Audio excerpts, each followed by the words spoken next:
Buen día para todos. Nos sentamos cómodos, por favor.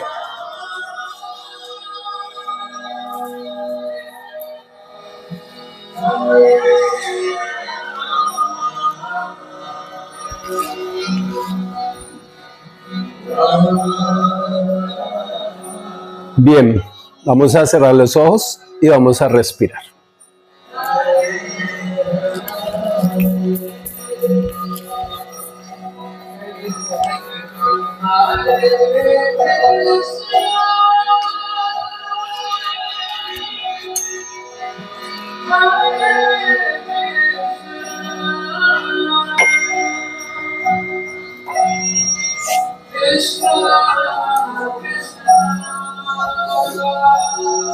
Vamos a respirar de manera natural, como cada uno sabe hacer.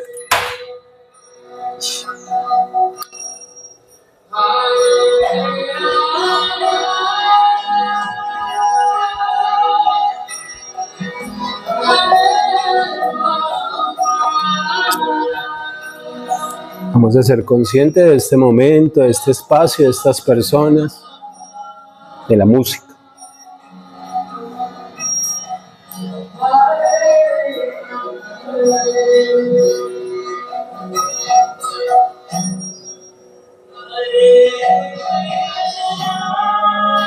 Ahí en el puesto vamos a buscar balancear un poco el cuerpo,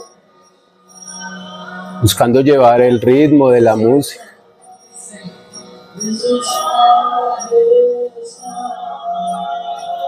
Prestamos atención al sonido, al mantra.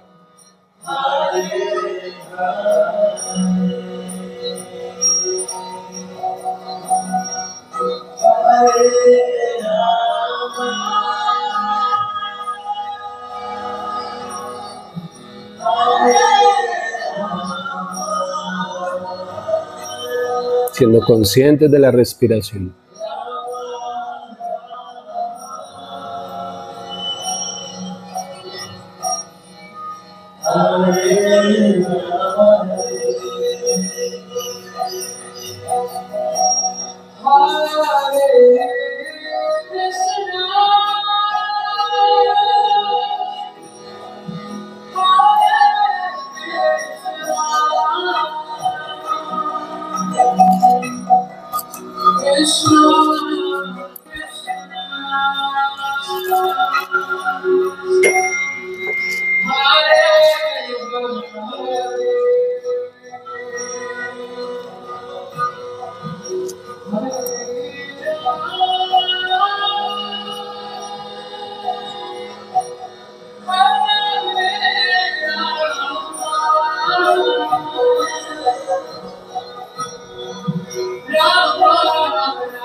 Permitimos que la mente esté atenta a este espacio, a la respiración, al sonido.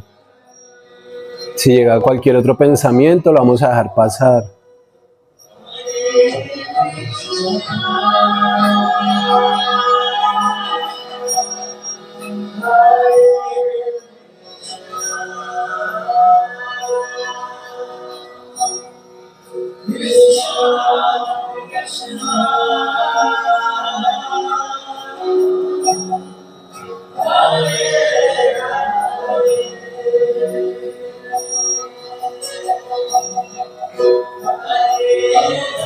Centramos la atención en la respiración, en la música, en el sonido.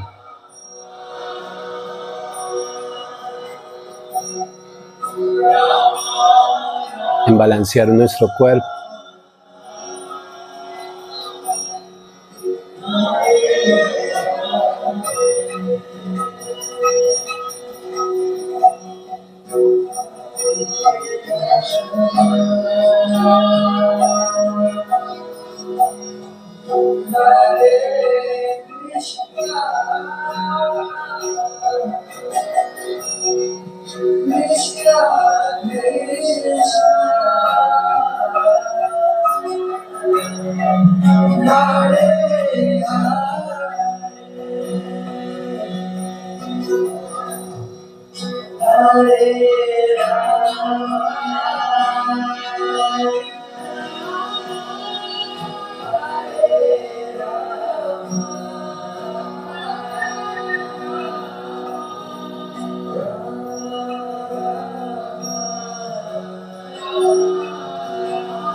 Vamos a hacer una acción de gracias ahí con los ojos cerrados.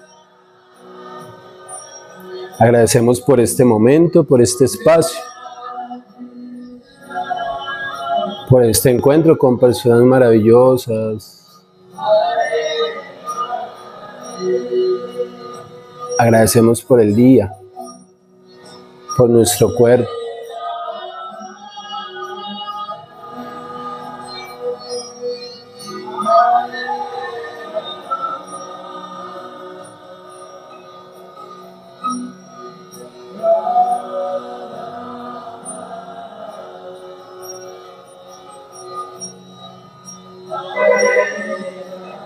Ya voy.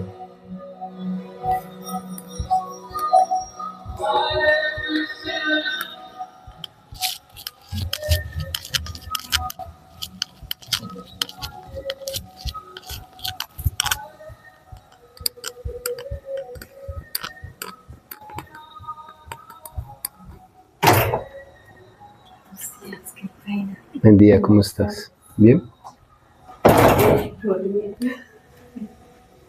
Sí, sábado se nos pegan las cobijas. Con... Ah.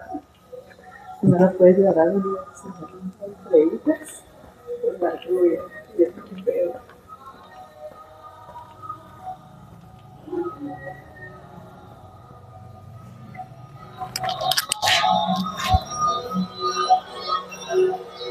Respirando profundo, vamos a juntar las palmas frente a nosotros.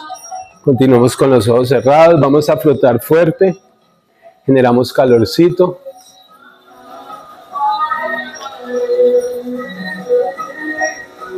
Ponemos las manos sobre nuestra frente, sobre nuestros ojos.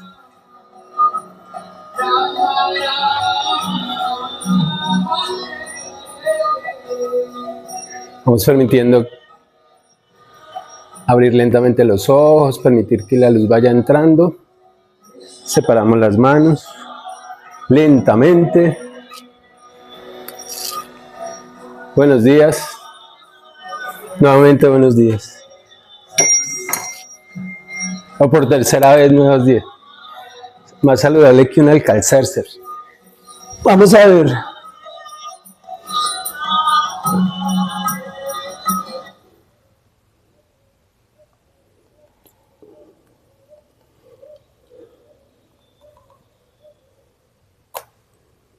Bien. Bueno, el día de hoy tenemos 2 horas de teoría, después viene con Jorge. En estas 2 horas tenemos el reto, como ya había mencionado en la clase anterior. Tenemos el reto de terminar las 2 últimas, ¿cierto? Alcanzamos a ver tapas. O sea que nos quedaría 2, Swadhyaya y Isvara Pranidhana.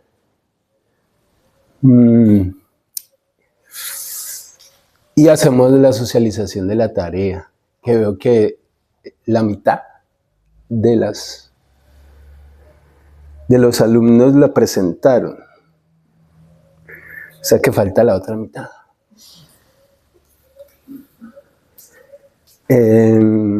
Y finalizamos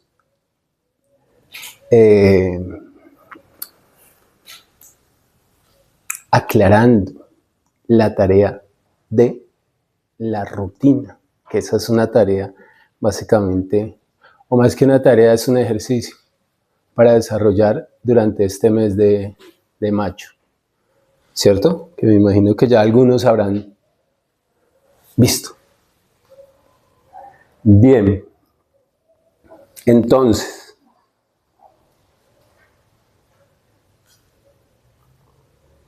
Swadhyaya. Ese principio es, yo diría que de alguna manera, desde que nos hacemos conscientes en este mundo, nos estamos preguntando una cantidad de cosas, ¿cierto? O sea que de alguna manera Swadhyaya está presente. Es más una invitación a seguir indagando, porque a veces llegamos a una edad en la que terminamos siendo un poco, ¿cómo se llama?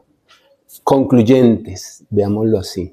Y de pronto a una edad terminamos diciendo, no, yo ya aprendí lo que iba a aprender, o ya terminé indagando lo que iba a indagar, o reconociendo un poco lo que es la vida, ¿no? Y nos hacemos a una idea generalizada, estigmatizada tal vez, de lo que es la vida, ¿cierto? Para algunos, ¿no? Pero básicamente Swadhyaya es una invitación a continuar esa indagación que tenemos acerca de qué somos. Cuando ahí dice acerca de Dios y el alma, gracias. Recordemos que el concepto de Dios tiene múltiples visiones y todas son válidas. Entonces, pues si ya cada uno tiene una versión de su creencia, pues es esa versión de Dios, de universo o de amor. Recuerden que a la luz de la Ayurveda, Dios, amor y universo es lo mismo. Bien, y el término alma pues es un concepto que también de alguna manera, si bien no es utilizado de pronto en tradiciones como la judeocristiana, cierto, que algunos nacimos con esas tradiciones que de pronto nos hablaban más bien como de espíritu, o nos hablaban más bien de una visión diferente. El concepto del alma, pues vemos que está en algunas otras culturas, concretamente en los Vedas nos hablan, el término es Atma, y muchas veces se refiere, buen día, a Jivatma, y Jiva hace alusión a la individualidad, a la partícula individual, ¿cierto? Entonces, el estudio para saber más acerca de Dios y el alma, pues, como decía ahora, es implícito desde que nacemos o desde que tenemos uso de razón, porque desde que nacemos posiblemente todavía no tenemos ese discernimiento. Y es un principio porque a la luz de los Vedas, esa búsqueda, que se vuelve una búsqueda que nunca termina, posiblemente nos vamos cuchitos viejitos y arrugados, aún preguntándonos una cantidad de cosas, ¿no?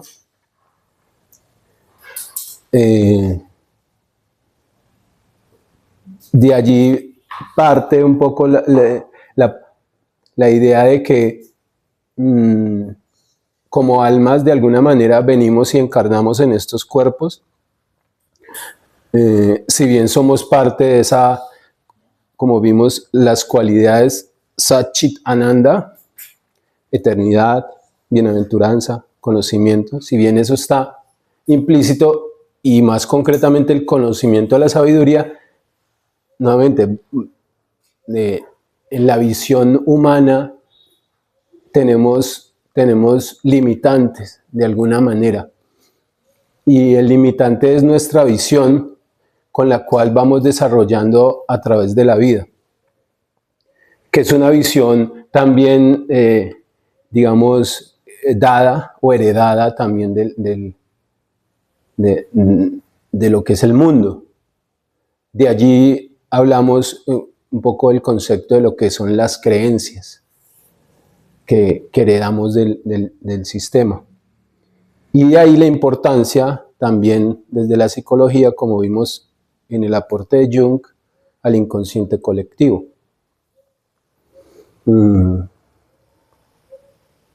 Entonces,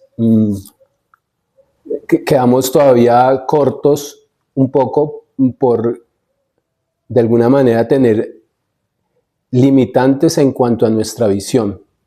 Y digo limitantes porque nosotros, pues, crecemos con una idea también del mundo basada en nuestros sentidos. Entonces, practicamos mucho el ver para creer y si lo vemos, creemos en eso, pero si no lo vemos, posiblemente no creemos tan fácilmente en eso. Hay un concepto en el Ayurveda, en el Veda, que dice que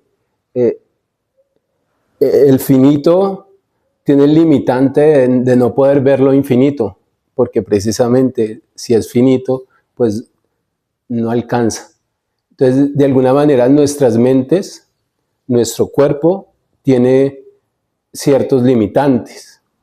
Por eso la idea, cuando se plantea de trascender, trascender implica también esa idea que también nos heredó Freud y Jung del ser humano, porque de alguna manera reconocemos la gran magnitud que tiene este cuerpo y vernos como seres humanos, pero estamos reconociendo desde los Vedas también que somos más allá de un cuerpo. Y ese más allá implica esa visión infinita, eterna y más allá de las cosas, o más allá de lo que es esencial. Entonces, se supone, o la idea es que cuando llegamos a eso que llamamos samadhi, o nirvana, o realización, o iluminación, como en otras formas de ver, sería que allí sí logramos tener esa idea clara de lo que es nuestra concepción humana y de lo que sería esa concepción real de lo que somos como alma. ¿Sí? O sea que la realización nos daría las facultades para ver más allá de la forma y entender más allá. O sea, poder explorar todo nuestro potencial, que es como plantean también al día de hoy.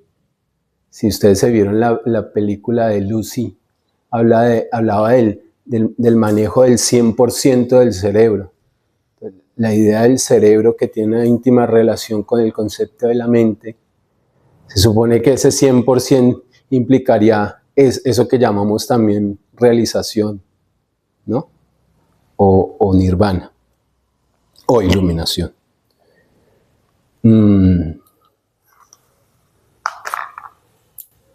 Entonces, a la luz de los Vedas, el principio o el objetivo, la meta principal de cuando el conocimiento dejó de ser impartido a través de la oratoria y pasó a ser impartido a través de la escritura, es que todo ese conocimiento queda ahí consignado para el estudio. O sea que inclusive dicen que es tan amplio los Vedas, o sea, en libros, en conocimiento, que podríamos pasar toda la vida estudiando y no nos alcanzaría el tiempo, ¿no? Bien, es como... Pero nuevamente volvemos al punto. El Bhagavad Gita, que es uno de los textos del Veda, dice, no basta con el conocimiento como tal, sino la importancia reside en la realización. Si tú realizas un aforismo, una frase, un verso, puedes entender la totalidad, ¿no? O sea que si yo puedo tener una visión cercana, por ejemplo, a lo que es el amor, también nos permitiría de manera del ser, ¿no? Más allá de la mente, más allá de la psiquis, más allá del discernimiento, entender en el sentir que es todo. Entonces, en esa idea del Veda es como nosotros podemos dedicar toda la vida también a estudiar, porque el estudiar es como un progreso constante. a partir de lo que somos. Esa sería la idea de Swadhyaya. Ustedes, algunos me imagino que leyeron el texto. Si bien también estaban los videos, porque yo solo subí a Classroom los 5 primeros, para que ustedes después a la hora de hacer la tarea tuvieran el escrito y ahí completaran los otros 5. O sea, los niyamas, porque los yamas estaban en video. Pero si ustedes ven en YouTube, ven el 5.º video y ahí aparece el 6.º, el 7.º, el 8.º. Entonces, para los que lo vieron, pues, interesante. Pero la pregunta concreta sería hacia los que leyeron el texto, incluyendo los que vieron el video, ¿tienen alguna idea que sumar, una inquietud de lo que leyeron o quieren hacer alguna apreciación como tal?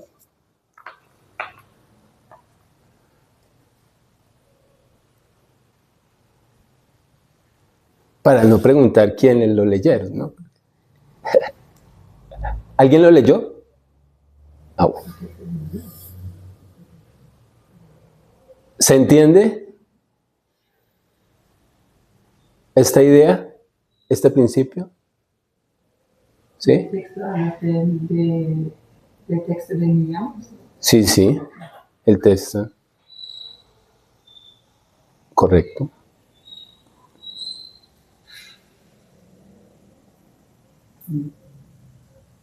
¿Nada que decir al respecto? Se habla también del estudio de uno mismo. Ajá. Siento que ese debería ser el estudio más importante que tenemos y de cómo a raíz de ese estudio encontrar nuestro camino correcto. O sea que tiene un propósito supremamente importante, ¿no? De hecho, como posiblemente vieron en el video de la educación prohibida, de alguna manera lo concluyente de esa idea era un poco cómo nosotros permitimos un espacio de exploración para aquel ser que estamos acompañando en su exploración, en su capacidad de querer saber, desarrolla y va desarrollando toda esa capacidad de ir conociendo la naturaleza material, pero de igual manera ir reconociendo la naturaleza espiritual. O sea que en últimas, desde esa idea de la pedagogía, es como generamos espacios para que se permita esa posibilidad de inquirir o de querer saber, ¿cierto? Y a partir de esa intención es que se logra el conocimiento. De alguna manera ustedes están acá porque tuvieron esa noción de querer saber o de querer conocer un poco más acerca del yoga y de lo que significa toda esta filosofía. Entonces, estamos cumpliendo de alguna manera ese principio. ¿Alguien más? La mañana está fría, estamos silenciosos. Bien, pues entonces continuemos. Para terminar, Isvara Pranidhana, bueno, aquí hace referencia a entregarse a la orden superior, a Dios. A veces podemos verlo eso desde una visión tal vez dogmática, entonces pensaríamos que sería como un poco como irnos al convento y decir, voy a dedicar mi vida al... Y en verdad es más bien una invitación a lo que hemos estado mencionando en todos los principios, que es guiar nuestra vida hacia el amor. O sea, que entregarse a la orden superior es también como entregarse al amor, a darnos cuenta de que sí es posible. Yo sé que es discutible y tuvimos en la clase anterior inclusive tuvimos el debate, ¿no? ¿Cierto? Porque poder definir y relacionar el amor a veces es complejo en las situaciones que se nos presentan a lo largo de la vida, ¿no? Y podemos inclusive pensar en eso también, en los limitantes que tiene el amor. Yo creo que un poco la reflexión que teníamos con Manon, ¿cierto? La clase anterior iba también con eso, en cómo podemos también tener una visión de que el amor puede tener unos, de alguna manera, ciertos limitantes, porque de alguna manera también reconocemos que el mundo digamos, nos obliga a ello. Entonces la propuesta de Isvara Pranidhana es precisamente todo lo anterior, canalizarlo hacia esa idea de que sí se puede. O sea, de que sí se puede confiar en una versión del amor donde yo configuro mi vida en amor y más allá de lo que me encuentre, siempre va a ser mi consigna, ¿no? Mi bastión, mi pilar frente a todo. ¿Mm? Eso implica grandes retos, ¿no? Nuevamente, de acuerdo a cómo se pueda manifestar constantemente el amor en tantas circunstancias de la vida.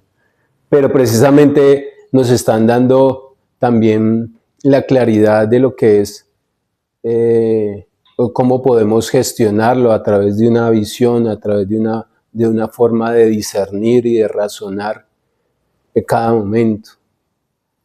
Y por eso mismo también está la idea de conocer la idea material o de lo que conocemos como materia. Entonces, indagar, por ejemplo, a través de lo que es la física cuántica, el bosón de Higgs, la partícula de Dios, la teoría de cuerdas y tantas nuevas modelos de pensamiento y teorías que han surgido desde la ciencia, la biología molecular, la química cuántica, en relación precisamente de la materia, inclusive nos alcanzamos a dar cuenta que también termina siendo concluyente. O sea, al día de hoy se dice que en algún momento de la historia se fragmentó la ciencia de la religión, pero al día de hoy volvemos como a juntarlo, ¿no? Y volvemos a ver que inclusive la misma física cuántica cada vez más se acerca a esa definición. Por algo le pusieron en esa teoría del bosón de Higgs la partícula de Dios, ¿no? O inclusive en la versión de la teoría de cuerdas, que es una teoría bastante también fuerte, se habla que la teoría de cuerdas plantea precisamente que las cuerdas sería lo que llamamos vibración, algo que está vibrando, pero cuando nos preguntamos de dónde viene la vibración, vuelve y se replantea de algo o una inteligencia superior que está permitiendo que eso vibre. O sea que también termina acercándonos a una idea de lo que es el amor, Dios o el universo.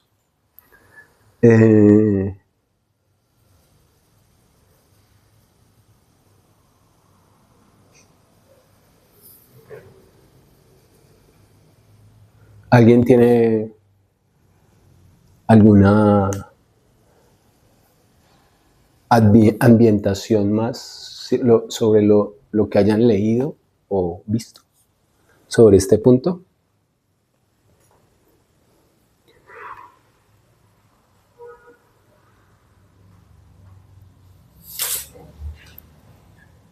¿Alguien quiere decir algo con respecto a este principio?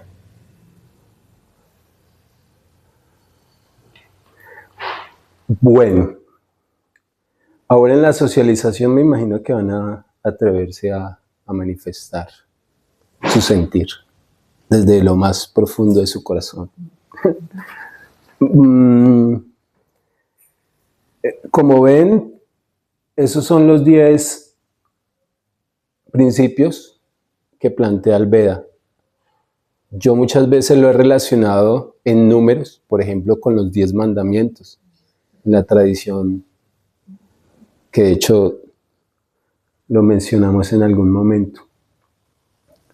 Muchas veces también se ve como un aspecto netamente filosófico y muchas veces abordamos la filosofía como un aspecto separado de nosotros, simplemente como una inclinación o una tendencia que podamos tener. Y la visión de los Vedas es que básicamente la filosofía nos está mostrando también lo que es la filosofía, la psicología, el humanismo y una cantidad de ciencias implícitas en ella misma. Tal vez por eso en algunos momentos se obvia en una clase de yoga, ¿no? Ustedes ya han tenido experiencias en algún momento de alguna clase de yoga y me imagino que de las clases que han recibido muy pocas veces les han hablado de llamas o de niyamas, ¿no? ¿Cierto?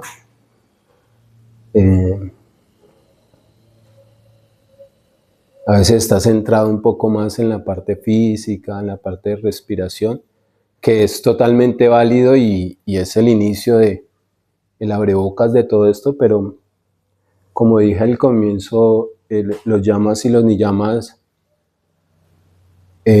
terminan siendo una propuesta importante para el inicio de la práctica del yoga, porque básicamente nos están hablando de eso que conocemos como nuestro día a día, nuestros hábitos, la manera como vamos a llevar y a conducir de alguna manera nuestra vida.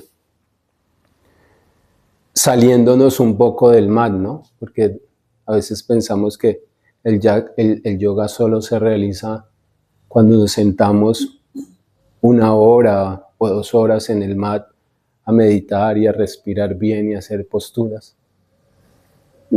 Aquí nos están ambientando acerca de cómo debemos trascender esa idea del mat y hacerlo un estilo de vida donde diariamente, o sea, las 24 horas del yoga, las 24 horas del día estoy realizando yoga, ¿no?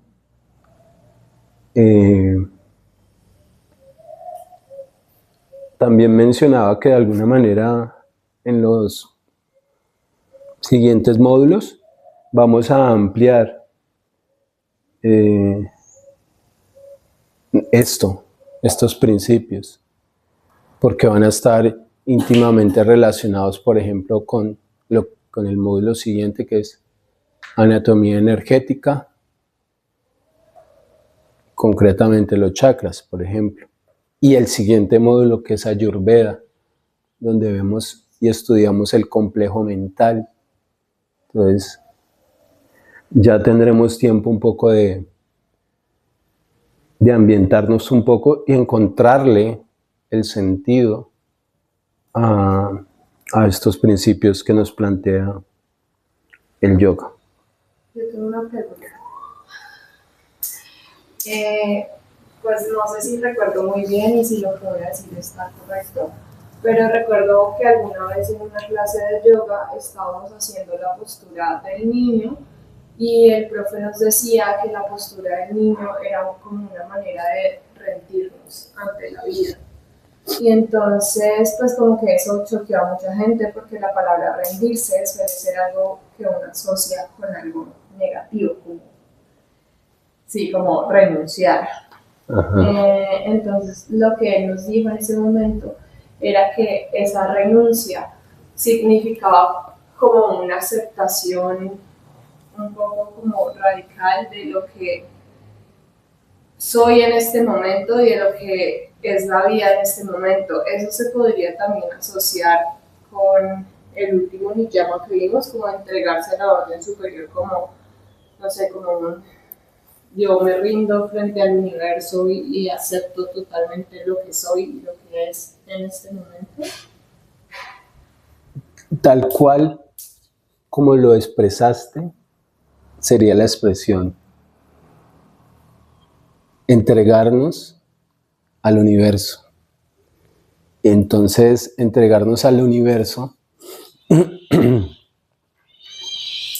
también tiene que ver con algo que ya hemos mencionado y que tú lo acabas de decir, que es la aceptación. En Ayurveda va a tener mucho más peso esa idea, inclusive para estudiar el complejo mental. Y vamos a diferenciar la aceptación con el rendirse de la manera como tenemos la idea de rendirse. O sea, pensamos rendirnos como en perder, o a veces también se relaciona con lo que llamamos resignación, ¿cierto? Entonces, estamos separando totalmente esto, la idea. La aceptación sería un proceso totalmente racional, si lo vemos desde la psiquis, desde el razonamiento, porque el planteamiento mismo implica que hay cosas que hacen parte de esta naturaleza material y que se salen de nuestras manos, o sea, no podemos controlar. Entonces ahí también entra un poco el concepto de control, ¿no? De que nosotros podemos controlar. Entonces la aceptación implica que nos demos cuenta, por ejemplo, que si hoy está lloviendo y amaneció nublado, eso no está dentro de mi capacidad de control, ¿cierto? Entonces, si yo no tengo capacidad de control, ¿qué opción tengo? Indiscutiblemente la aceptación, o sea, por razonamiento. O sea, no tendríamos más otra que decir, está lloviendo y lo acepto. Cuando nos plantean la muerte, que es, digamos, el examen difícil a veces que tenemos por pasar en la comprensión de la muerte, nos queda difícil aceptarlo, y más por el hecho de que viene vinculado a eso, a una pérdida que posiblemente dentro de todo nuestro ser, mente, cuerpo y espíritu, no es fácil aceptar la pérdida de un ser querido. Entonces digamos que no podemos decir a ciegas simplemente lo acepto. Sé que voy a estar vulnerable, como inclusive lo mencionamos, a un dolor, a un duelo. Pero aún así implica aceptación, porque así sufras y así tengas un duelo, igual el fin va a ser el mismo. O sea, eso no va a cambiar nada. Simplemente va a permitir que tú generes la resiliencia o el principio de la evolución, que es la adaptación frente a ese hecho. Entonces, si miramos en toda la creación, en todo lo que hay y en todo lo que somos, habrán una cantidad de cosas que nos plantean eso. Nos plantean una aceptación, porque no tengo, digamos, otra posibilidad.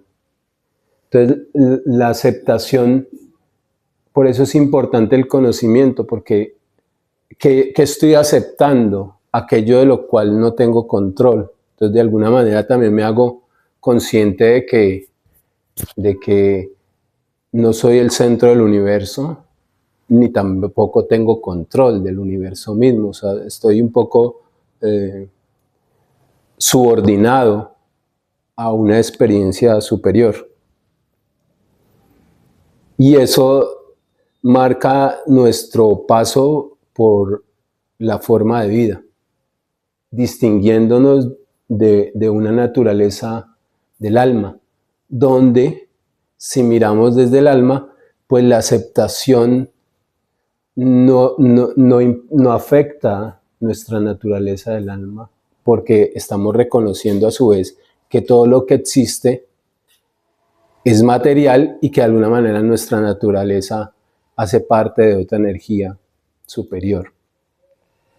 Entonces, correctamente, esa es la invitación de ese principio, lograr trascender el ego, porque el mayor obstáculo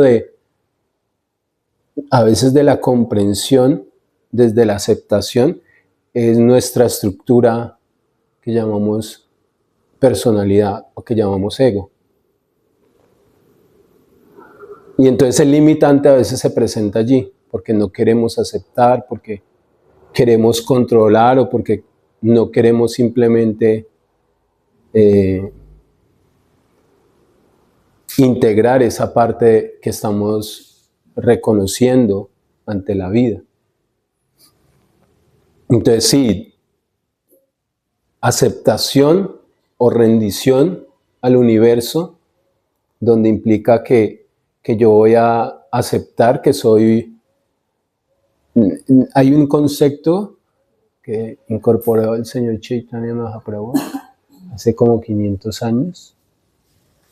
Se establece como Achintya Veda Veda Tattva, que traduce más o menos inconcebible, inconmensurable, pero básicamente en la traducción nos está hablando de que esa dualidad a veces en la cual nos encontremos de que es todo, y ese sería el concepto más premium, de que es todo y es nada a la vez, ¿cierto? Para nosotros a veces no es como posible, porque como tenemos la idea de polarizada, siempre vamos a decir o escojo esto o escojo lo otro, o es todo o es nada. Pero cuando inclusive vemos el yin y el yang juntos, es esa invitación a integrar la sombra, como nos enseñaba Jung. Y al integrar la sombra estamos integrando todo. O sea que de alguna manera también estamos aceptando esa sombra que transcurre a partir de la creación y que va a ser el determinante en nuestra experiencia humana, pero que trasciende nuestra naturaleza.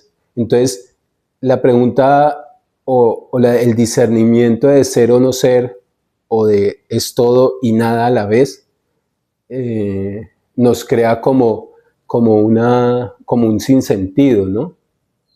Entonces el concepto mismo es eso, es el sinsentido un poco como por la idea misma de que lo infinito no puede ser entendido por lo finito. Y cuando estamos hablando de lo finito, no estamos hablando del alma, estamos hablando de la comprensión que queremos hacer a partir de la mente. Nuestra mente termina siendo finita y nuestra visión mucho más. Entonces, de ahí surge esa dicotomía o ese doble rasero que muchas veces no terminamos entendiendo o lo terminamos viendo como simplemente una frase compleja. ¿El yoga se puede ver como un movimiento contrario a la religión o como una inspiración a la religión? ¿Qué pasa? Yo veo que el yoga va muy relacionado como con los temas pues bíblicos, como tú lo mencionaste ahorita, los mandamientos que hay en el yoga, por así decírtelo, los mismos hay en la Biblia, ¿cierto? Se puede relacionar o, no sé, ¿hay un movimiento contrario del yoga ante la Biblia o es totalmente diferente? No sé, me surge esa inquietud. Bien, Pues vamos a verlo nuevamente desde dos puntos de vista. Hay que integrarlo todo. Cuando hablamos inclusive de la versión de 6 y 9, cuando miro de este lado, decíamos, bueno, ¿quién tiene la razón? Pues los dos tienen la razón. Pero miren que para yo decir los dos tienen la razón, yo me tengo que salir de la dualidad y ponerme aquí, como un observador. Entonces, cuando yo miro desde arriba, estoy viendo las dos. Y ahí es donde empieza a tener sentido esas dos posibilidades de que exista la muerte y la vida a la vez. En relación a lo que tú mencionas, por ejemplo, lo voy a mencionar desde mi experiencia. Yo cuando estaba estudiando en la Universidad del Valle de Economía, conocí a los Hare Krishnas y pues me atrajo mucho todo esto y me fui a vivir a un templo como monje. Si lo miramos de la manera dogmática, posiblemente empezamos a verlo desde un dogmatismo tal vez separado, ¿no? Reconociendo lo que tiene cada proceso espiritual, pero también reconociendo sus diferencias, que también hay cosas obviamente que son diferentes. Entonces, si yo me paro desde mi visión como monje Hare Krishna, posiblemente sí me puedo ver en algún momento separado de otros procesos espirituales.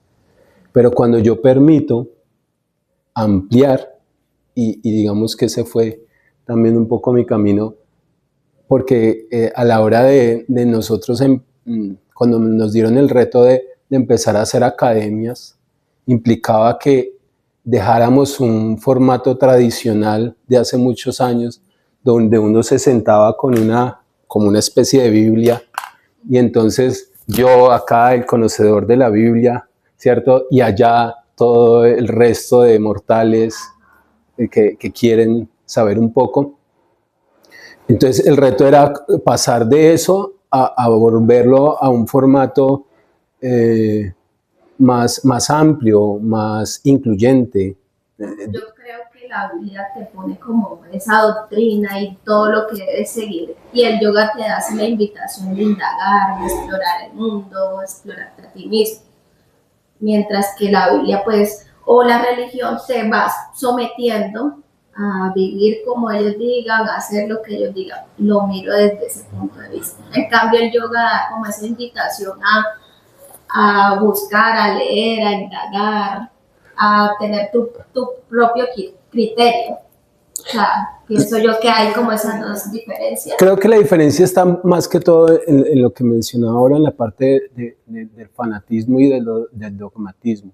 Porque si lo miramos inclusive en profundidad, y es lo que iba a mencionar, cuando te abres un poco a conocer o a querer hacer esa transición, y entonces tengo que empezar a conocer de la ciencia, de otros conocimientos, de otras formas de ver, te das cuenta y en profundidad, pues yo nací en una tradición judeocristiana y ahí conocí algo, una versión, ¿no? Pero después de conocer a los devotos quise indagar más y me encontré con otra versión. Entonces vamos a ver, por ejemplo, que hay una versión inclusive de lo que es las enseñanzas de Jesús, contraria un poco a lo que nos instauraron desde Constantino, que fue la instauración de lo que se conoce como la Iglesia Católica.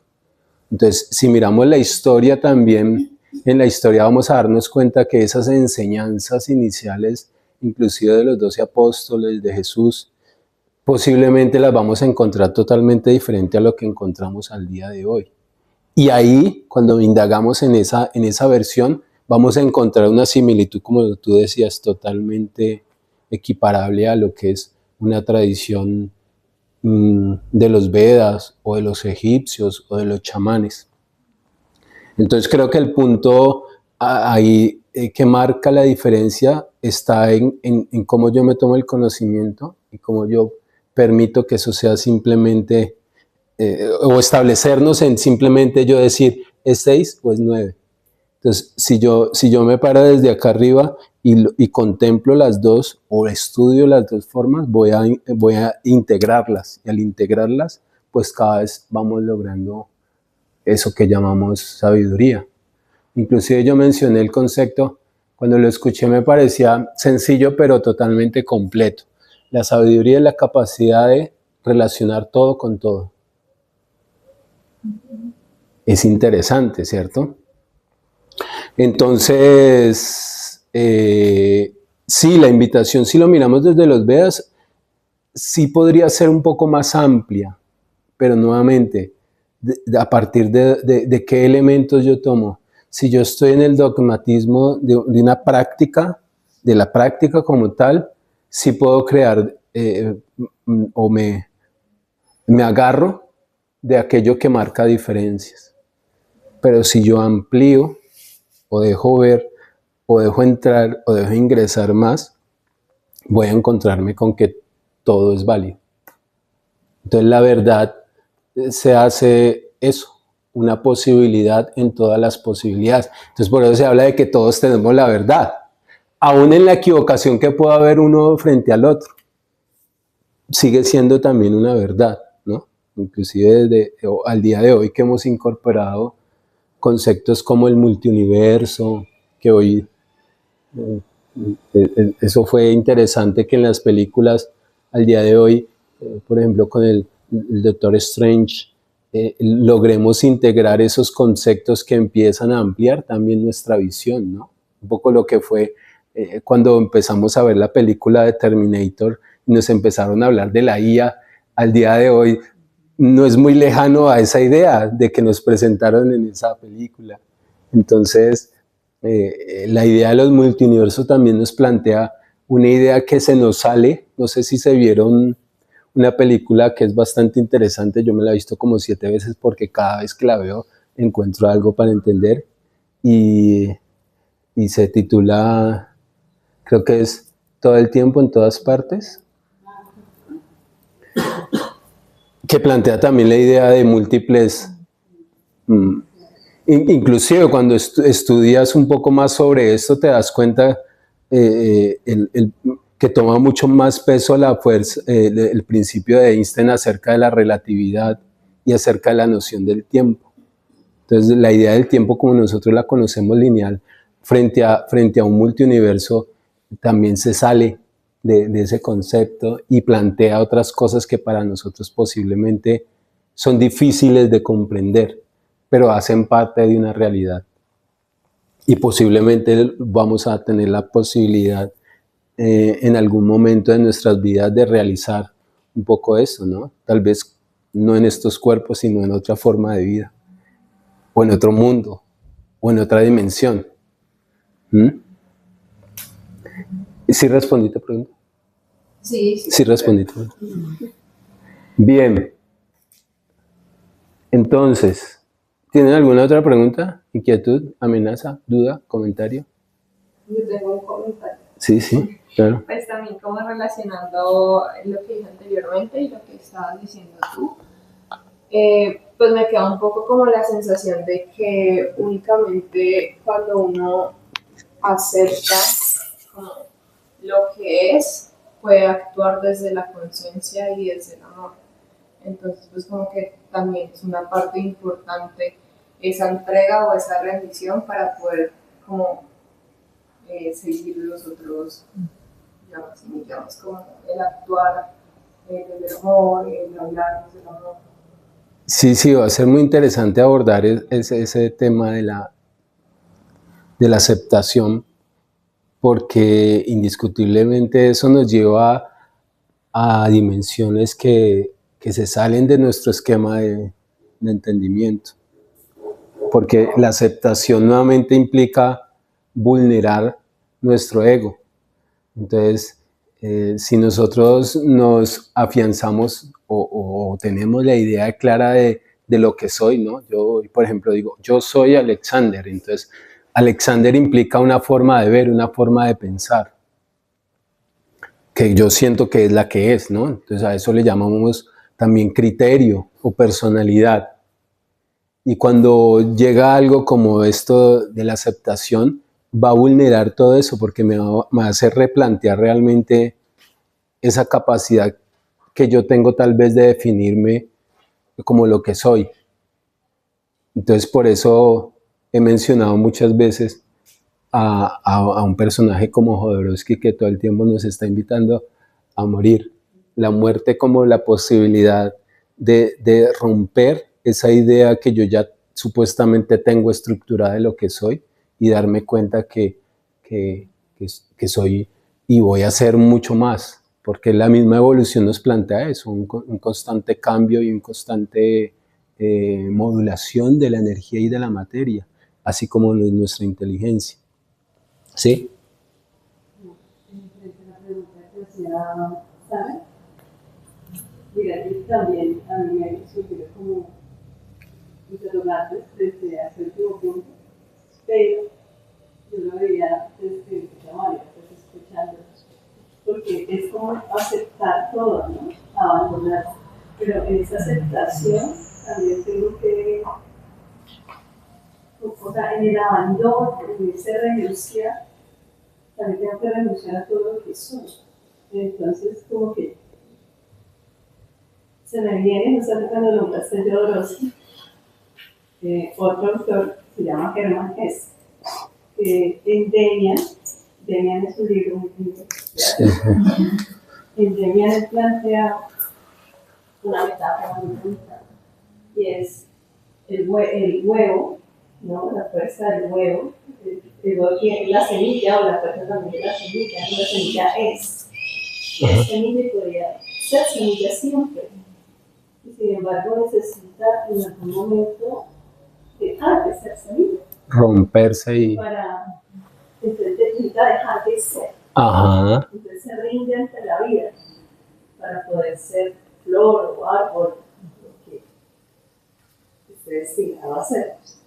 Entonces justamente es como esa paradoja, ¿no? de nosotros mismos, porque yo primero me acepto como soy, en todas las, digamos, los látigos que uno se da a uno mismo, en todas las cuestiones que el mundo cree que uno no debería hacer, ¿no? Todas las negaciones, primero me acepto y después cuando me he aceptado tengo que renunciar justamente a ello para que ya crezco de otra manera, ¿no? Y eso es lo que hace justamente en los estados de crisis, cuando no pasa un estado de crisis, ¿no? Cuando como que en un momento estás viviendo eso es perfecto y ya lo has entendido, porque ya ves justamente en el momento, como que sabes que hay otra cosa que te espera, y como que te quitas ese ropaje y pones otro ropaje, ¿no? Pones otra cosa, eso te renovaste, digamos así. Entonces está como entre esa paradoja de esa renuncia, ¿no? Porque tiene uno que renunciar y eso es lo más difícil. Pero constante la renuncia trae otra cosa. Y eso es un poco lo que se hablaba también en el video de salir de la zona de confort. La zona de confort es lo que ya tenemos creado, constituido y seguro. Y la vida todo el tiempo nos está planteando precisamente todo nuevo, porque todo es transformación, todo es cambio. Entonces, si nos quedamos en una idea rígida y fija de lo que soy, el mundo me está invitando a seguir. Y entonces, si yo me quedo, ahí surge la idea de lo que es la estancación. Entonces, termino estancando mi potencial, correcto. ¿Por qué? Por una idea fija de que ya soy esto o aquello. ¿Qué ibas a decir? ¿Y tú también ibas? Es que también siento que eso se relaciona mucho con, últimamente he visto como varios videos y publicaciones que dice como hacer un ejercicio personal, como tratar de definirse uno mismo sin tener que mencionar como la carrera que estudió o de dónde viene, el idioma que habla. Pero como salirse de todo ese contexto que nos va acumulando a través de la vida. Entonces estudié internacionales, de colombiano, de español, no sé qué, y como tratar de definir más allá de ciertas disciplinas que hay. Como que después de eso, pues, yo soy, yo soy, yo soy, o sea, soy, Claro, pero llegar a ese punto es el gran reto, porque de alguna manera la solidez de la estructura, como es el cuerpo, nos hace también tener una idea de una estructura. Y entonces si renunciamos a eso es como nuevamente, como morir o como dejarnos. Y eso es lo que nos cuesta, llegar a pensar de que hay que cambiar, o de que hay que transformar, o de lo que yo creía ya no era, porque hay algo nuevo. Ese paso es inclusive un encuentro nuevamente al duelo, porque de alguna manera tengo que hacer un proceso de aceptación, nuevamente viene para yo poder decir sí, y le abro campo a eso que es nuevo y que es totalmente diferente a lo que venía yo arrastrando en vidas. La idea del yoga es, y bueno, lo que abarca el yoga y como a cada ser humano, como tú lo mencionaste en la clase pasada, es el amor, ¿cierto? Lo que nos mueve, ¿sí? Entonces, yo tengo la pregunta de que si una persona no se ama a sí misma, ¿cómo puede impartir el amor a los demás? O sea, principalmente hay que amarse a sí mismo para usted poder dar amor, pues amar pues y respetar a los otros, o no tiene nada que ver, se separan los conceptos. Sí, mira que precisamente lo que busca el yoga, aparte de tener la posibilidad de clarificar una versión un poco más amplia de lo que es la energía material, el planteamiento inicialmente del yoga es precisamente ese, es conócete a ti mismo, porque en la medida en que tú logras entender y comprenderte, pues logra entender también el exterior. Entonces, asimismo es el planteamiento del amor. Si yo no me he dado la oportunidad todavía de amar, a ver, ahí surge también varias cosas, porque cuando decimos no tengo la capacidad de amarme a mí mismo, es porque tiene un porqué. Porque si lo miramos en un estado inicial, el alma llega equiparada con todo. Siendo niños nos venimos con todo para amar y ser amados. Pero volvemos al punto. Venimos a un entorno, a unas condiciones, a unas situaciones que moldean. Y ahí es donde entra ese concepto de las creencias. Entonces esas creencias que vamos absorbiendo de pequeños son las que van moldeando. Y son las que van a determinar posiblemente más adelante esa idea de qué tanto esas creencias permitieron amarme. Me voy como al ejemplo y al debate que tuvimos en la clase pasada con Mano, que ella decía, pues, o sea, una mujer que de pronto la esté maltratando y ella pues no va a actuar desde el amor, en ese caso, ¿cierto? ¿Qué pasa? Ahí yo saco mi conclusión de que ella pues primero debe amarse a sí misma y que no se está amando y priorizarse, ¿sí? Ahí no es que, ay, sí, yo amo a la persona y te perdono y aquí sigo pues que me siga golpeando y maltratando, sino que ahí rige el amor de ella primero, ¿no? Uh-huh. Entonces, sí. Sentí que se romantizó mucho el tema del amor y no se tuvo como la empatía como con ese aspecto, no sé. Claro. Entonces, sí, lo entiendo. Sí, por eso hablamos de lo complejo que es abordar el tema, porque claro, vamos a vernos con una cantidad de situaciones que terminan siendo un reto para lograr entender esa idea de lo que es estar constantemente en una emanación de amor frente a eso. Entonces, yo digo que principalmente es el amor por uno mismo, ¿no? Como que en esa situación, y creo que en la mayoría, pero sin dejar que el ego se suba, porque es ahí donde hay que hacer como el equilibrio, porque hay personas, no, yo me amo tal como soy, pues, ¿y qué? Sí. Destruyendo a los demás, entonces todo se trata como un equilibrio. Ahí sería reflexionar en cuanto a eso, en cuanto a cómo tenemos configurado esa idea de amor propio. Porque si en realidad tenemos una idea tal vez no muy cercana a lo que es el amor propio, pues claro, eso mismo lo vamos a reflejar en nuestra vida y lo vamos a traer. Hay un autor que se los voy a mencionar desde ahora para que de pronto tengan la oportunidad, se llama Bert Hellinger. Él es el padre de lo que se llama las constelaciones. Hay un libro que él escribió que se llama Las órdenes del amor. Es la base teórica básicamente de lo que son las constelaciones. Y claro, eso puede tener planteamientos como eso, como que todos los seres con los que te encuentras, o sea, este encuentro que tenemos acá, ya lo hemos pactado. Claro, cuando decimos pactado, ahí mismo pensamos en algo racional donde decimos, bueno, yo voy a... Pactado tiene que ver con más allá del razonamiento, como un aspecto de la experiencia misma del alma, en vivir precisamente la experiencia del todo. Porque si venimos aquí al mundo material y somos todo, entonces de alguna manera la propuesta es ser todo. Y ser todo implica ser hormiga, ser pájaro, ser el violador y ser el violado. Y entonces eso implica también una cantidad de cosas que uno diría, wow, no quiero entrar allí porque no quisiera contemplar esta o aquella idea. Entonces la idea de integrar todo no es fácil, porque obviamente estamos condicionados de alguna manera a muchos aspectos. Entonces entender eso de que todo lo que orbita en nosotros es porque nosotros lo hemos atraído. Claro, desde una visión bonita de las cosas, romántica de las cosas, vamos a decir, ¡ay, qué maravilloso!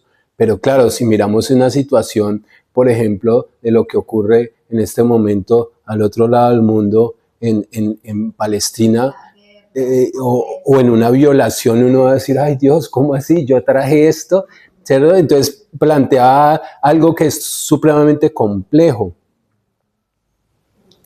pero indiscutiblemente el planteamiento es eso, como yo integro todo, incluye, es que la sombra, cuando hablamos de esa polaridad de luz y sombra, la sombra incluye todo lo que el alma pueda desarrollar en su experiencia y hace parte de esta fenomenología que es la experiencia como materia, como forma.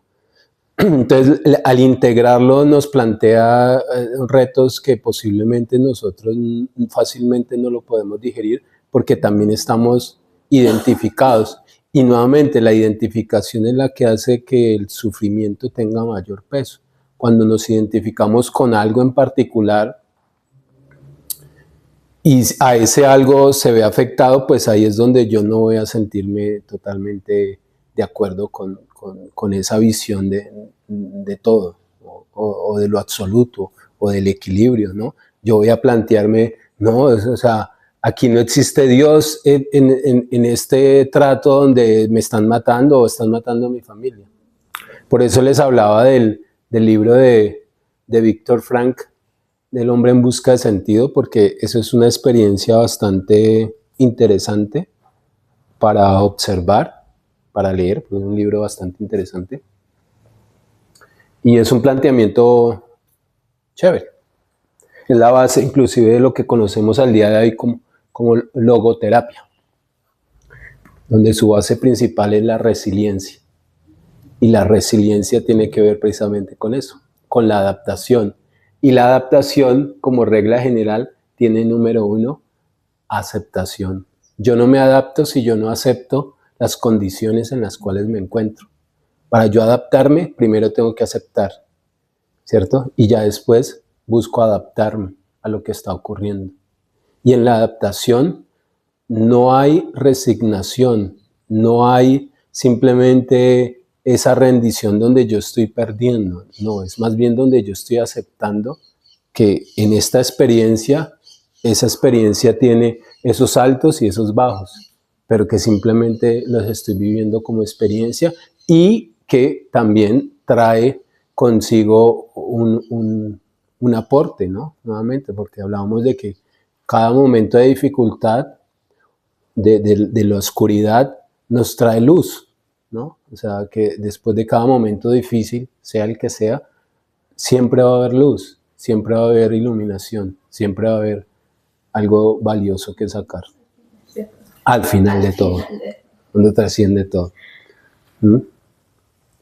Relacionado con esto tengo una pregunta desde hace tiempo que tiene que ver con las implicaciones pues a nivel colectivo, y cuando digo colectivo me refiero a nivel social y a nivel político de esos principios. Porque, por ejemplo, la aceptación, si bien creo que efectivamente tiene mucho poder en permitir como transformarse y en permitir también como aceptar lo que uno está atravesando y así poder evolucionar hacia algo diferente. También la aceptación se puede entender como indiferencia, ¿no? Total. Joana el otro día, o también pues un estancamiento a nivel colectivo, de que estamos aceptando entonces que pues la gente en Gaza muere porque tiene que pasar por esto, porque hay un aprendizaje ahí, ¿no? Y a nivel ético, ¿qué significa esto? Lo mismo a nivel político, en un país donde pensaríamos que los que sufren o son pobres o son infelices es porque hay un aprendizaje ahí, lo tienen que aceptar y de alguna manera es su camino, ¿no? Pues hasta qué punto, qué implicaciones políticas tiene esto, ¿no? Y de qué manera también puede ir justificando que no se busque un cambio social, porque no se busque un cambio político frente a situaciones que son lo que son, sí, pero que también se pueden cambiar, ¿no? Porque sí tienen un impacto en cómo vive la gente. Sí, yo creo que precisamente por eso buscamos el conocimiento como tal, porque la idea es nosotros tener una claridad o acercarnos cada vez más a yo lo veo un poco también cuando entramos en la discusión del amor. Entonces podemos tener una visión del amor que puede ser limitada, pero eso no significa que esa visión limitada esté representando lo que es el amor en totalidad. Y aquí terminaría siendo lo mismo. La aceptación, por eso la estamos buscando estudiar desde diferentes formas o visiones, para de alguna manera tener un acercamiento de esa estructura de lo que sería entender la aceptación.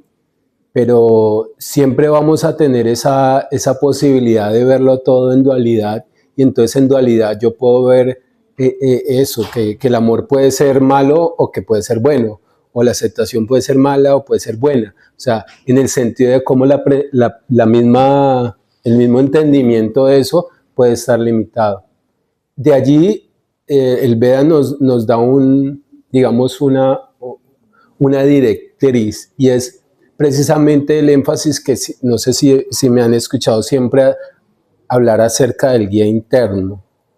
Entonces, cuando yo les digo, por ejemplo, no me crean nada, eso no significa que yo esté desmeritando mi conocimiento, más por el contrario, lo que estoy permitiendo es hacer ver que yo tengo una forma de ver, tengo un conocimiento que he recibido y que es lo que comparto. Pero del otro lado, el conocimiento debe ser realizado, y la realización implica un discernimiento, una capacidad, no solo de razonarlo desde la psiquis, sino desde el corazón. Y entonces es ahí donde tu guía interno, donde tu cualidad como alma entra a sentir. Porque entonces yo estoy nuevamente frente a esa dicotomía del amor. ¿Qué estoy sintiendo en esta situación? Y entonces yo me voy a identificar con algo, identificarme en relación con ese guía interno. Entonces, sea lo que yo me encuentre como aceptación, yo lo voy a vivir. Y así esté equivocado, va a ser perfecto, porque igual voy a terminar entendiendo algo diferente. Entonces, por eso la aceptación implica el reconocimiento de la oscuridad y del error, porque la aceptación no significa que yo lo sé todo y entonces todo lo acepto. Significa que posiblemente van a haber cosas que acepte y posiblemente voy a estar equivocado.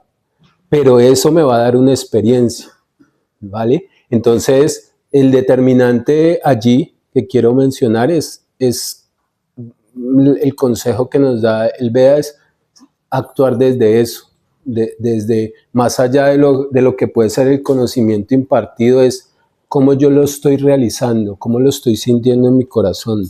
Entonces, frente a cada situación, por ejemplo, en el tema mismo de la aceptación, yo lo pongo no tanto el discernimiento de acá, sino pongo en el discernimiento del alma o de la intuición o el guía interno. Y allí me va a dar un resultado de algo dentro de mi capacidad. Y yo voy a actuar de acuerdo a eso, ¿cierto? Porque es el mandato de lo que soy en este momento, comunidad, como creación, como universo. Y eso va a permitir, de alguna manera, también la posibilidad de que o bien estoy en lo correcto o bien estoy en lo incorrecto. Pero sea cual sea el camino, voy a tener la posibilidad de aprender después de esa toma de decisiones. Entonces ahí es donde surge esa idea de que precisamente este espacio es creado como un holograma o como un lugar precisamente para eso, para experimentar. Entonces reconocemos que la naturaleza del alma, como ya dijimos, Satchidananda nunca es afectada, pero cuando entra aquí va a ser afectada en una idea temporal, en una idea parcial de lo que concebimos como el todo. Pero esa experiencia es la que nos va a dar, o sea, la experiencia misma es el objetivo mismo de la vida, porque a través de la experiencia significa acertar o errar, ahí es donde voy a tener un resultado de lo que es esta experiencia misma. No sé si respondió tu pregunta. Yo quiero decir algo. Mira que yo ahí lo veo como un poco desde mi perspectiva de la siguiente manera. No aceptar como permitir o aceptar como ser indiferente, porque desde mi punto de vista no lo podemos ser. O sea, algo está pasando y no hay que hacerse indiferente ante el dolor de los otros, sino aceptar en relación a que yo reconozco que esto está pasando y desde ese reconocer que esto está pasando puedo decidir cómo actuar frente a ello. Entonces digamos que lo veo un poco más como aceptarlo como permitir o normalizar, sino como hacer conciencia de que esto está pasando, y cuando hago conciencia de que esto está pasando, entonces puedo decidir cómo mi actuar va, si yo creo que la situación está mal, entrar a intervenir a un cambio hacia lo que yo considero que es positivo.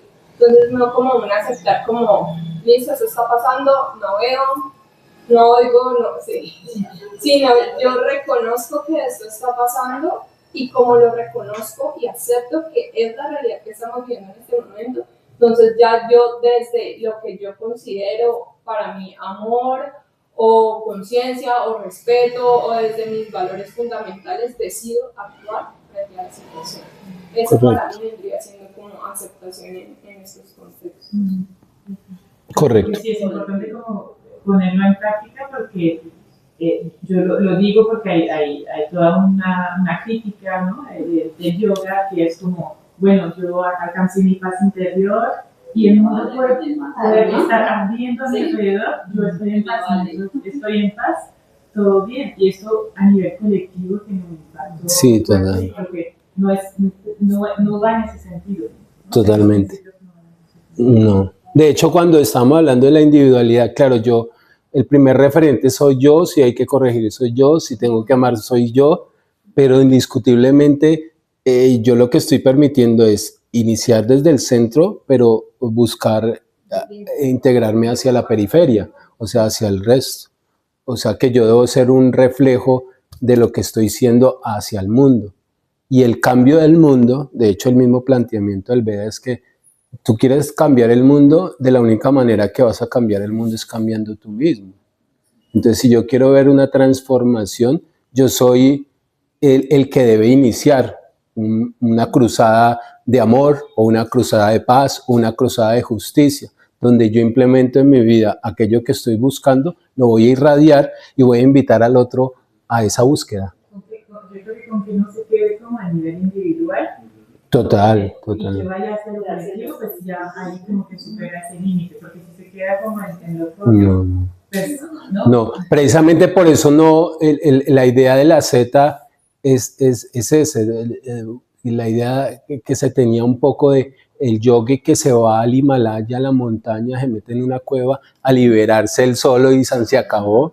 Claro, es una idea, eso es una noción limitada de lo que es el conocimiento védico, porque precisamente el conocimiento védico lo que te plantea es todo lo que realices tienes que proyectarlo al mundo, tienes que manifestarlo, tienes que irradiarlo como un sol. Entonces, para hacerlo tienes que integrarte al mundo y tienes que hacer parte del mundo para poder irradiar eso que estás buscando. Pues mira que, como uniendo un poquito lo que decía Andrea ahora, rato, y lo que vos estás diciendo, dicen que hay una época en la que Jesús desapareció, ¿sí o no? Y otra parte que dice que mientras él no se supo nada de él, se fue a la India a meditar y a encerrarse como un loco, etcétera, etcétera. Pero cuando volvió al mundo y todo el mundo ya supo la historia, él vino fue a compartir eso que le funcionó por allá. Entonces, no se lo dejó solo para él en la prueba así encerrado, sino que salió de allá y dijo, ya tengo estas herramientas, las voy a compartir para todos. Hay un libro muy bonito con respecto a eso que estás mencionando, se llama Los años perdidos de Jesús. Es un libro supremamente interesante porque plantea, o sea, la Iglesia Católica de alguna manera no ha podido establecer claramente qué pasó desde los 13 años hasta los 33 que volvió a reaparecer Jesús. O sea, no hay una claridad total de hechos históricos de lo que... Y ese libro, que fue escrito por antropólogos, historiadores, de alguna manera es una investigación que narra todo esto que se habla acerca de los años perdidos de Jesús, donde él estuvo. Por eso se relaciona con la tradición de los esenios, que mencioné en algún momento, que era como la base de lo que conocemos al día de hoy como el higienismo. Entonces, él perteneció a los esenios, y los esenios como comunidad nómada también se transportaba cambiaba de destino constantemente en aras también de su crecimiento y desarrollo personal. Y de hecho hay hechos históricos que después corroboraron un poco como esta información, como fue los descubiertos en los años 60, que se llama los rollos del Mar Muerto. En los rollos del Mar Muerto hay un escrito que le llama el Evangelio de Jesús, y básicamente habla acerca de una versión desde esos escritos históricos de cómo Jesús manifestaba pues todos unos postulados posiblemente diferentes a los que conocemos al día de hoy. Entonces eso es bastante interesante, la vida de Jesús, por ejemplo, como tal.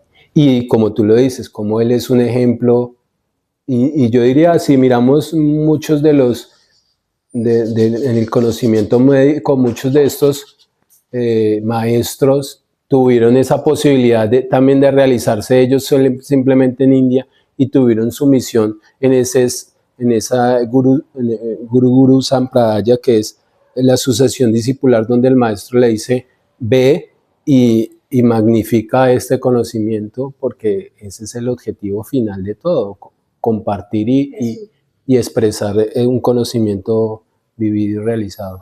Que Jesús venía siendo como un yogi, porque compartía conocimientos.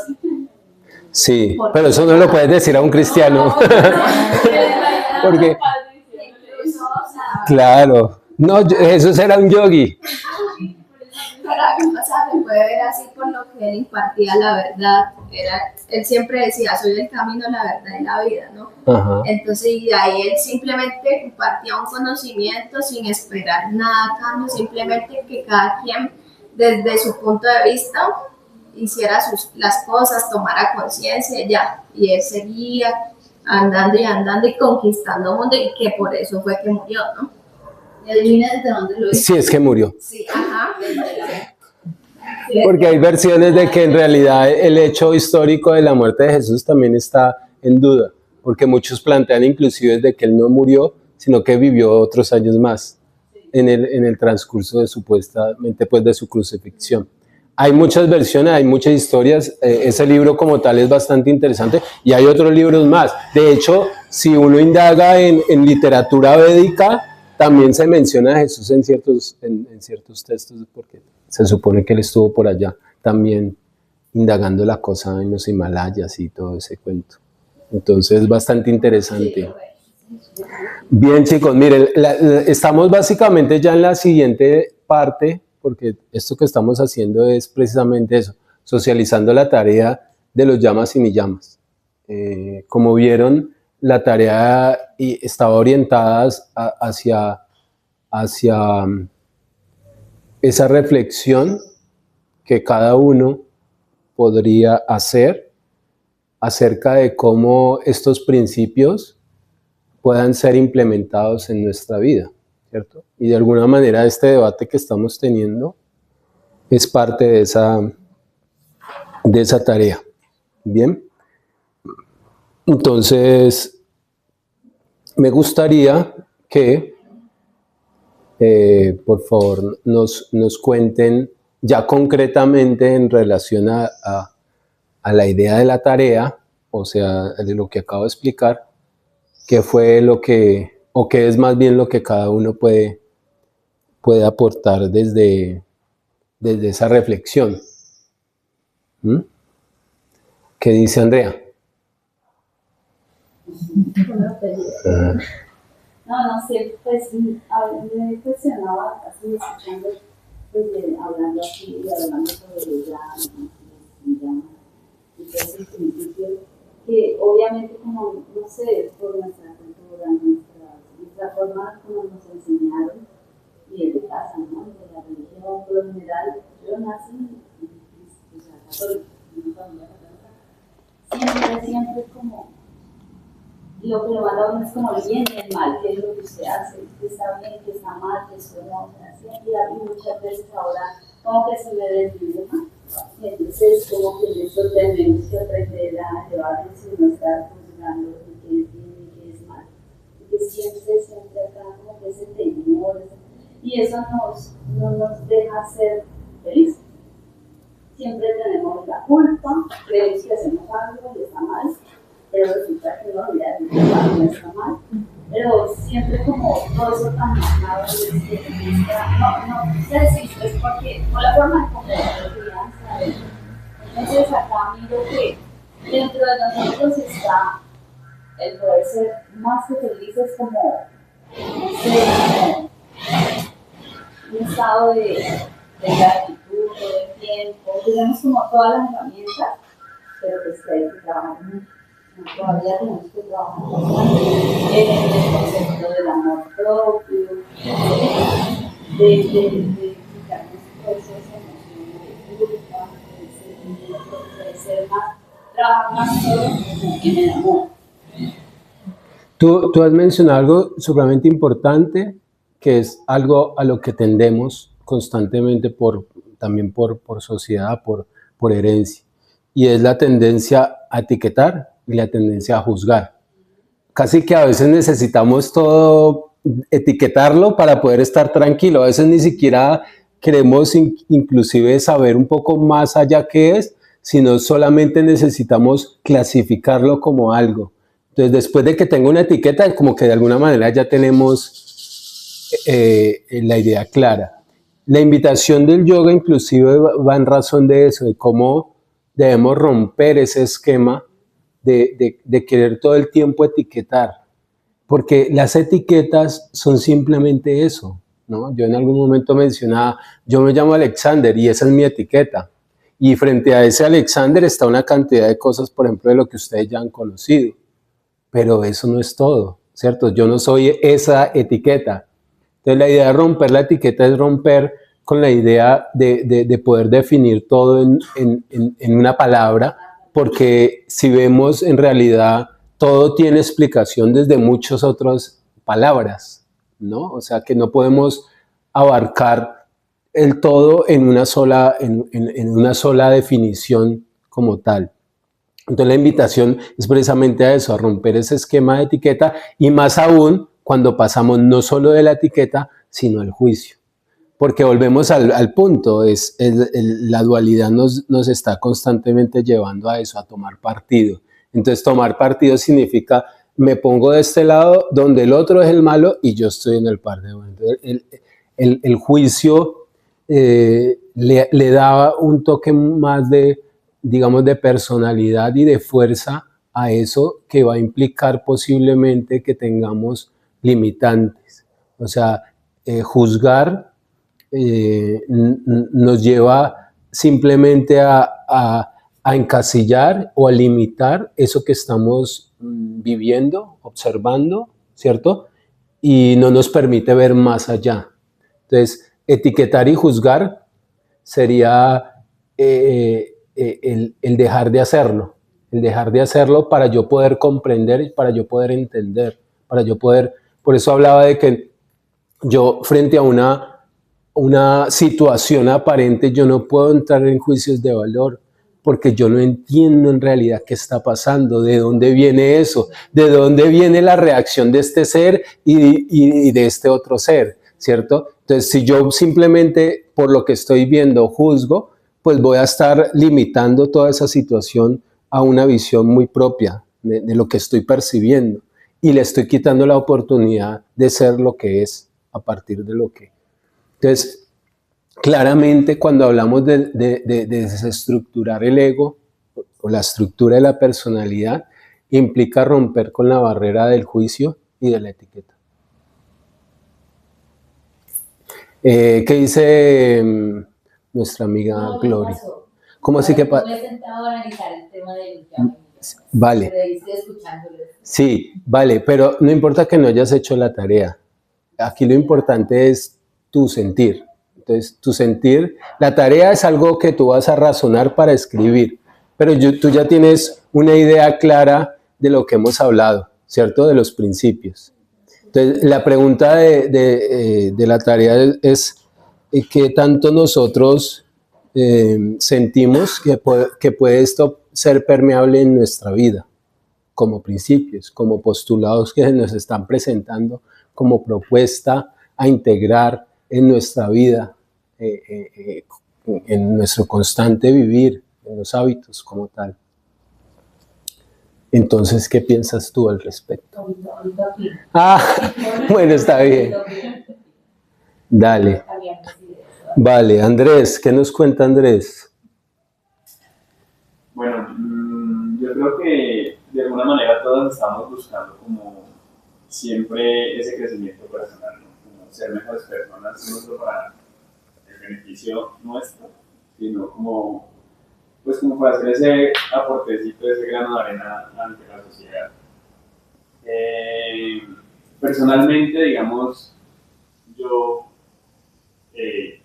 hablando de mi experiencia, he tenido como varios procesos en los que he podido como integrar ciertas conductas hacia lo moral, porque realmente sí sentía que no estaba siendo yo mi yo auténtico, y me moví muchos años como queriendo encajar. Y creo que desde que empecé a practicar yoga precisamente, y que empecé como a indagar y a estudiar el tema, empecé a sentir afinidad con ciertas cosas, entre ellos pues algunos principios.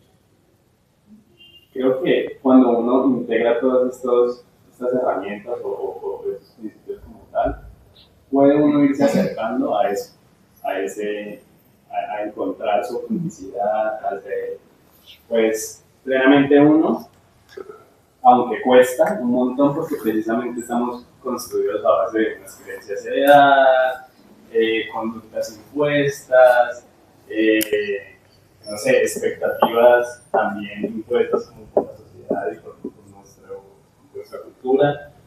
Entonces, cuando uno como que hace este proceso, justamente lo que hablaban ahora,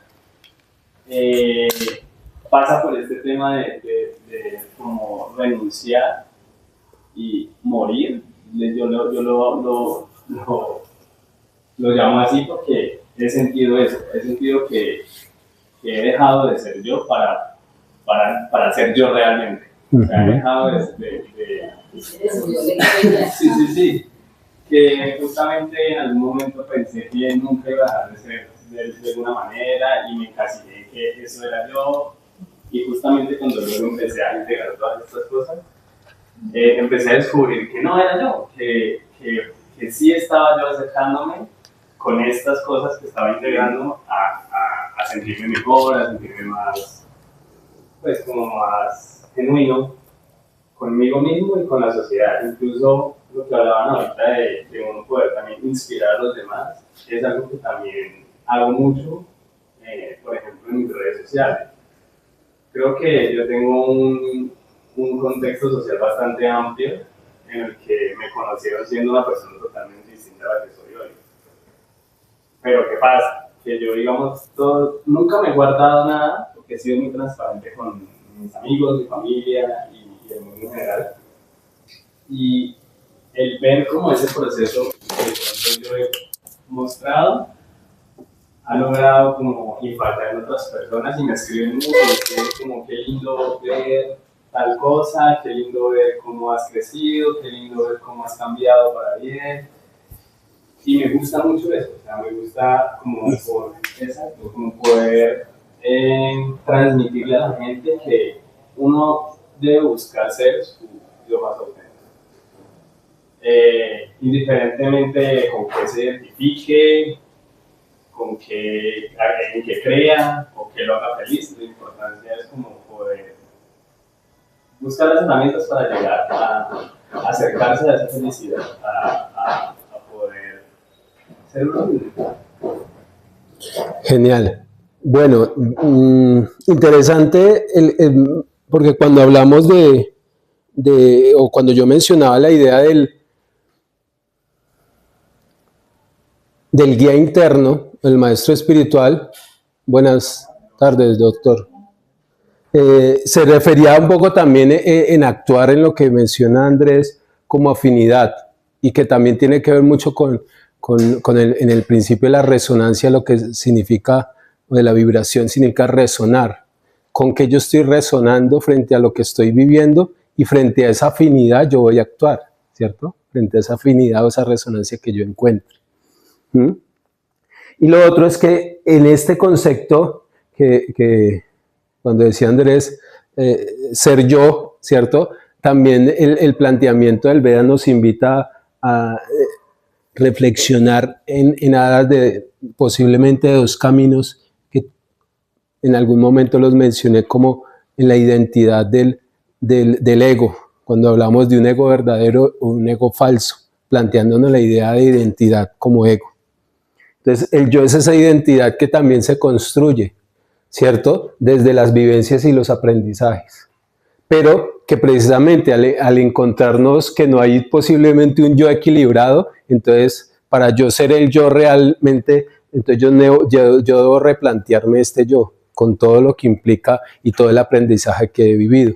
Y de ahí es donde entramos a estudiar un poco lo que han sido nuestras vivencias y nuestras creencias para yo saber qué ha pasado allí y yo poder concluir de alguna manera, bueno, tengo una aptitud frente a la vida de tal manera que me implica ser yo, pero ese yo es una herencia que he recibido posiblemente y que si al día de hoy no me hace feliz, yo me la puedo replantear precisamente para eso, en aras para buscar el bienestar y en buscar pues el equilibrio que tanto deseo alcanzar. Bien. Vamos a aprovechar estos minutos que quedan antes de que pasen a la siguiente hora a explicar. Ya damos por terminado el módulo de psicología del yoga. Pasamos al módulo de anatomía energética. Nos ponemos un poquito más profundos. Ahí vamos a entrar en detalles de todo esto que hemos estado hablando al respecto.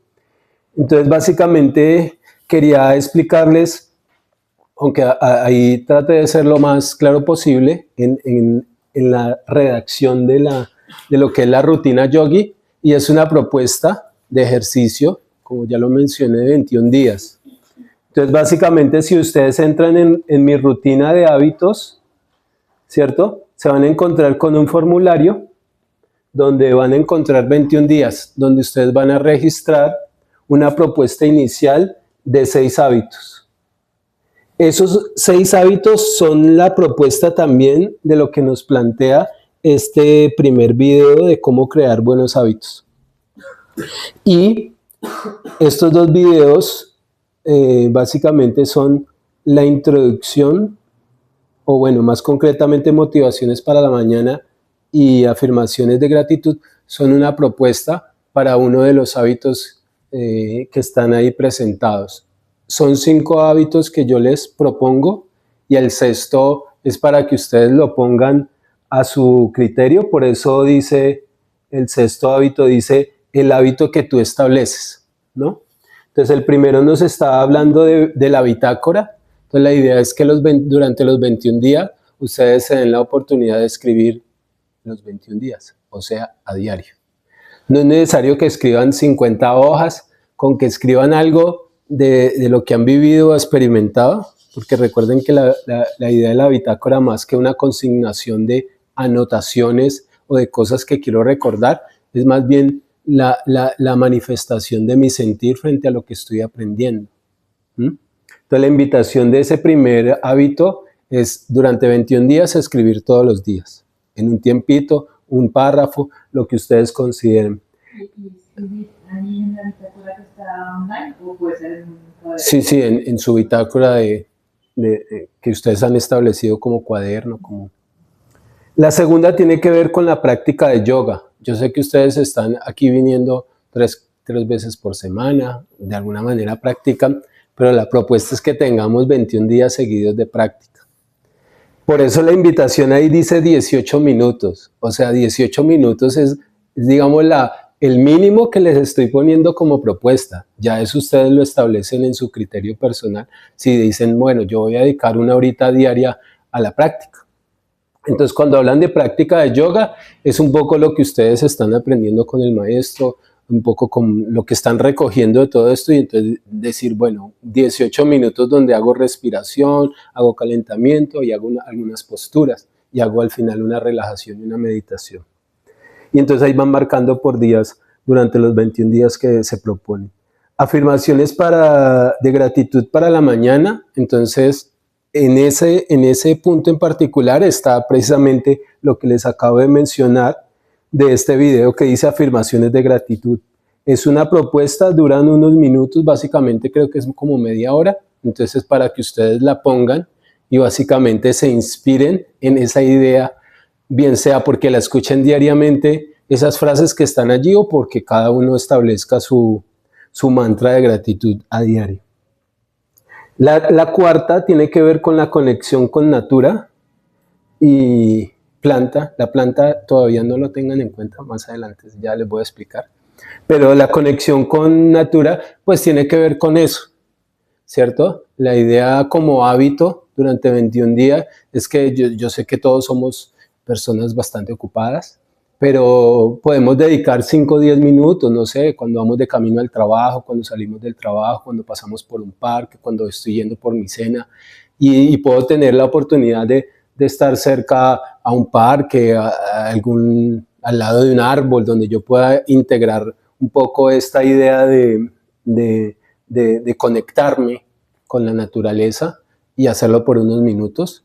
Entonces, ese sería el hábito de invitación. Y el quinto tiene que ver con implementar los 5 yamas. Implementar los 5 yamas, o sea, los primeros 5 principios que hablamos, pues es tener la conciencia a diario de pronto de qué tanto puedo yo integrar esto a mi vida. Eso cada uno lo va a manifestar. Van a haber algunos días en que yo no estoy diciendo concretamente que sea rajatabla que esos 5 principios estén ahí manifestados, pero de alguna manera tengo la reflexión durante el día acerca de la invitación que nos plantea esos 5 principios. Y lo chuleo en la medida en que al menos estoy generando esa reflexión frente a eso. Y el último, como ya mencioné, dice el hábito que tú estableces. O sea, básicamente es un hábito que ustedes van a según su criterio, no sé, ustedes van a poner ahí ganarme la lotería o jugar el chance todos los días. o no sé, o limpiarme la lengua, o hacer el hábito que ustedes establezcan. Esa es la invitación para el sexto hábito. Y son 6 porque precisamente cuando vean el video de cómo crear buenos hábitos, pues digamos que ahí el referente de ese video es aconsejarnos acerca de establecer al menos 6 hábitos para establecer durante 21 días. Bien, o sea que por eso la fecha de entrega, y dice fecha de entrega, pero en realidad no hay una fecha de entrega, o sí, porque como ustedes la van a llenar, entonces digamos que la van a completar durante los 21 días dentro de mayo, o sea que la fecha de entrega está ahí para el 31 de mayo, en razón de que tienen todo el mes de mayo para ejecutar 21 días de práctica. Bien, la propuesta va a ser que el próximo mes, o sea que cuando terminemos esa rutina de 21 días, el próximo mes con el siguiente módulo, pues vamos a establecer una nueva ronda de hábitos con el cual podamos relacionarnos en el siguiente mes. Bien.